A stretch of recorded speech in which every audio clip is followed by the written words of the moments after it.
레위기 12장 1절에서 8절까지 말씀, 구약성경 162페이지에 있습니다.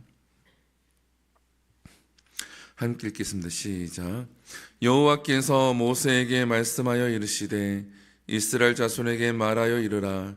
여인이 임신하여 남자를 낳으면 그는 이레 동안 부정하리니 곧 월경할 때와 같이 부정할 것이며 여덟째 날에는 그 아이의 포피를 벨 것이요 그 여인은 아직도 33일을 지내야 산열이 깨끗하리니 정결하게 되는 기한이 차기 전에는 성물을 만지지도 말며 성소에 들어가지도 말 것이며 여자를 낳으면 그는 2일 동안 부정하리니 월경할 때와 같을 것이며 산열이 깨끗하게 되면 66일을 지내야 하리라.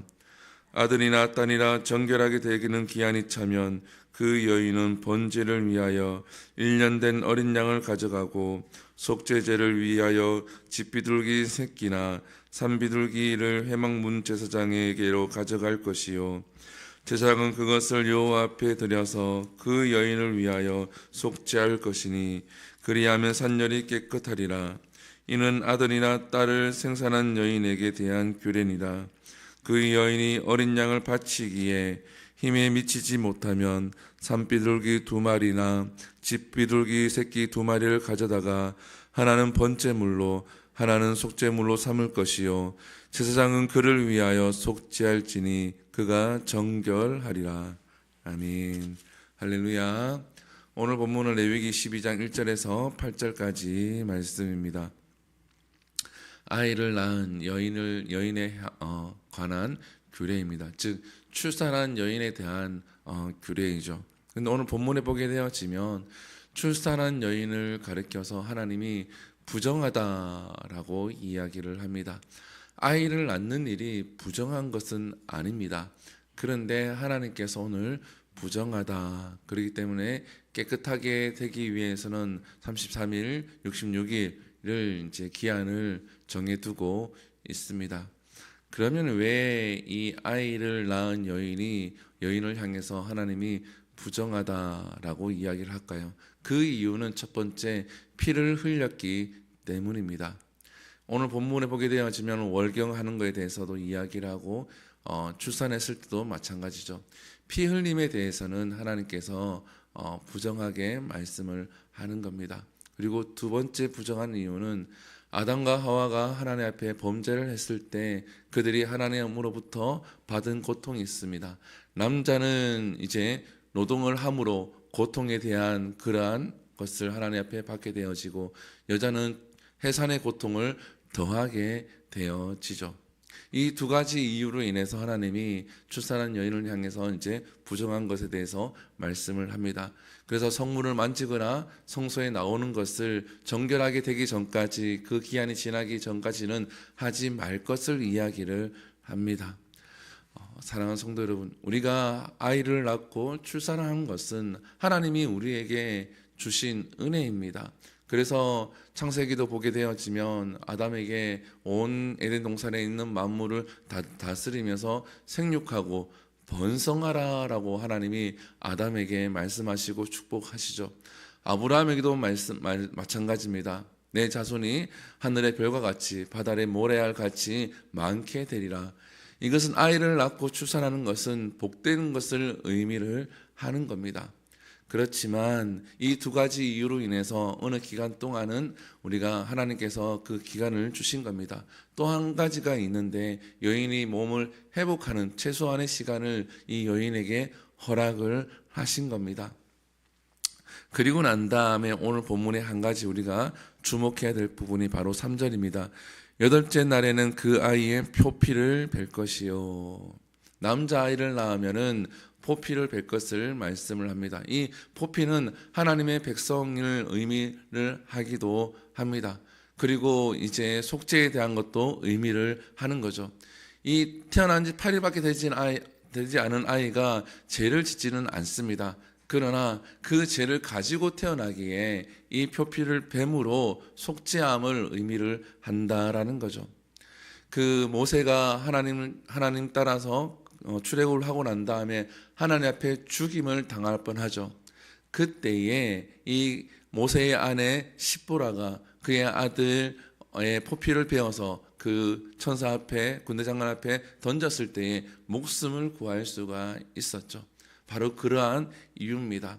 우리에게도 마찬가지입니다. 하나님 앞에서 베어내야 될 죄가 무엇이 있는지를 돌아보아야 합니다.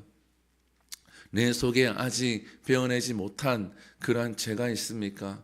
아직 내 속에서 하나님 앞에 구하거나 사람들을 향해서 용서하지 못한, 또 용서받지 못한 죄가 있습니까? 우리는 그것을 우리가 들여다볼 수 있는 은혜가 있어야 될 줄 믿습니다. 시간이 지났기 때문에 괜찮다가 아니라 내 안에 그러한 죄가 있으면은 하나님 앞에 회개하고 용서할 수 있는 모두가 될 수 있기를 소망을 합니다.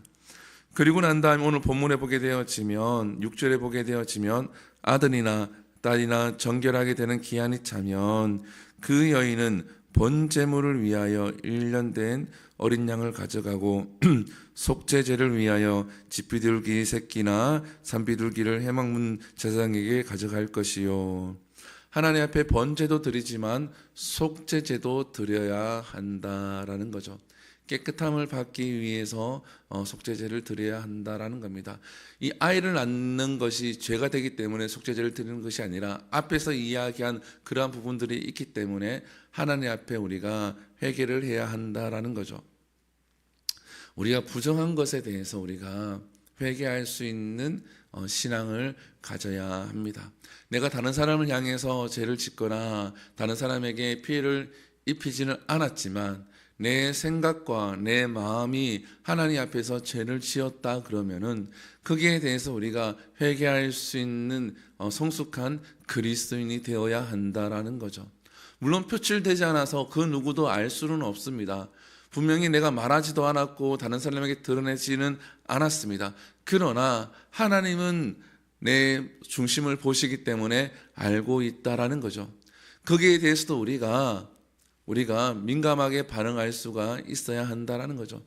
그러면 목사님 그렇게 살면 너무 힘들지 않을까요? 우리가 이것이 훈련이 되어지면 우리가 그러한 삶을 살아냈을 때에 성령님께서 우리에게 말씀을 하시죠. 내 양심을 통하여서 말씀을 하시면은 그 양심을 통하여서 우리가 하나님 앞에 회개를 하면 되는 겁니다. 너무 그때마다 막 움츠려서 이렇게 하면 안 되는데, 이러한 생각을 하면 안 되는데, 이러한 마음을 가지면 안 되는데 계속 움츠려서 사는 것이 아니라 우리가 일상생활을 하지만 성숙이 되어지면 성령님께서 그러한 것들을 우리에게 말씀하시고 또 깨닫게 하시면 그때에 우리가 하나님 앞에 회개할 수 있어야 한다라는 거죠.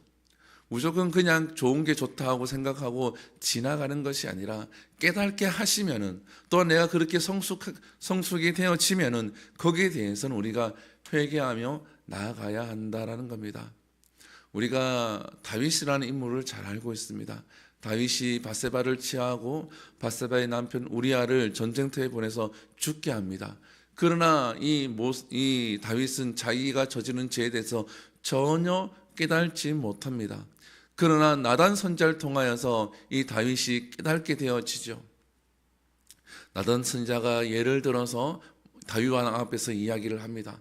그리고 난 다음에 다윗이 화를 내고 나니까 그것이 바로 당신입니다, 왕이십니다 얘기했을 때에 다윗이 깨닫고 하나님 앞에 회개할 때에 하나님은 그 다윗을 회개를 받으시고 다윗을 용서해 주시고 다윗에게 은혜를 베풀어 주시고 그 나라가 더욱 강성할 수 있도록 하나님이 인도하신 것과 같이 처음에는 깨닫지 못하지만 우리가 사람을 통하여서 말씀을 통하여서 시간을 지남에 따라 통하여서 우리가 깨닫게 되었을 때는 반드시 하나님 앞에 회개할 필요가 있고 우리가 기도할 때에 나단 선지자가 다윗에게 말씀하신 것과 같이 우리가 예배를 드릴 때에 말씀을 드릴 때에 깨달을 수 있는 은혜가 있게 해달라고 기도할 때에 성령은 우리 심령 가운데 양심을 통하여서 우리에게 말씀하여 주시고 깨닫게 하실 줄 믿습니다.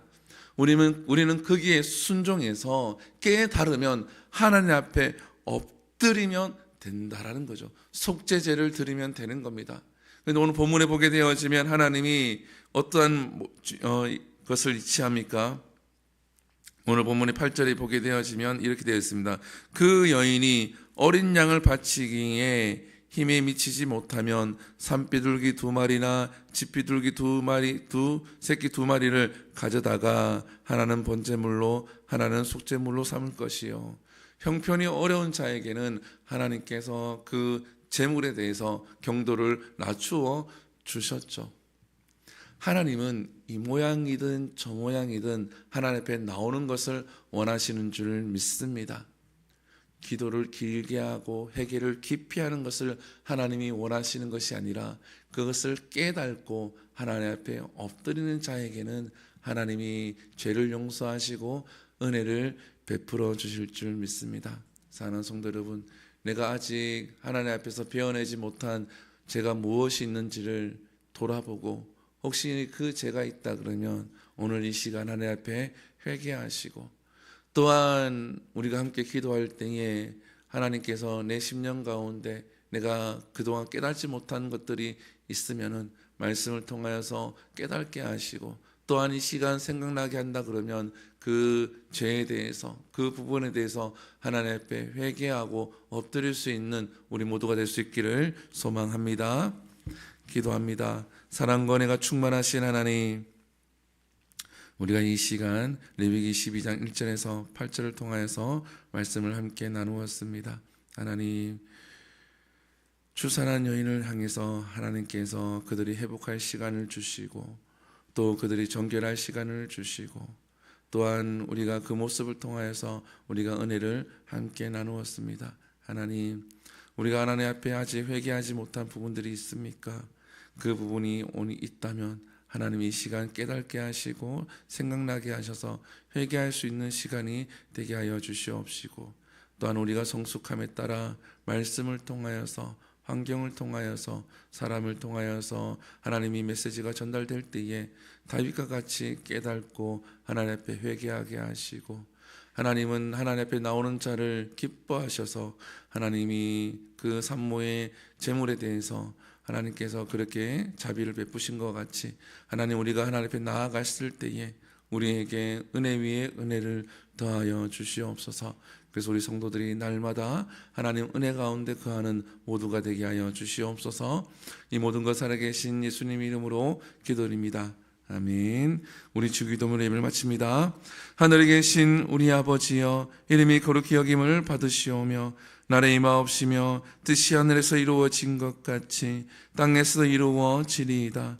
오늘날 우리에게 일용할 양식을 주시옵고 우리가 우리에게 죄 지은 자를 사하여 준 것 같이 우리 죄를 사하여 주옵시고 우리를 시험에 들게 하지 마시옵고 다만 악에서 구하시옵소서. 대개 나라와 권세와 영광이 아버지께 영원히 있사옵나이다. 아멘. 우리 이 시간 다 함께 기도합니다. 오늘 말씀을 생각하시면서 함께 기도하시고, 또한 교회를 위해서 기도합니다. 이 주은의 교회가 하나님 뜻대로 그 사명을 잘 감당할 수 있는 교회가 될 수 있도록 일꾼들이 보내어지고 일꾼들이 세워질 수 있도록 함께 기도해 주시고, 우리 박지암 어린이를 위해서 기도합니다. 영아 영축이라는 희귀병을 앓고 있는데 잘 회복될 수 있도록, 또 치료가 잘 될 수 있도록 우리가 끝까지 함께 기도해 주시고, 또한 이 나라를 위해서 기도합니다. 이 나라가 하나님께서 지켜주시고 하나님이 복음을 전하는 나라로 택하주시고 세워주셨는데 끝까지 그 사명을 잘 감당해낼 수 있는 나라가 될 수 있도록, 그리고 안정될 수 있도록 함께 기도해 주시고, 또 전쟁이 종식될 수 있도록 기도하신 후에 우리 자유롭게 기도하도록 합니다. 우리 주 한번 부릅니다.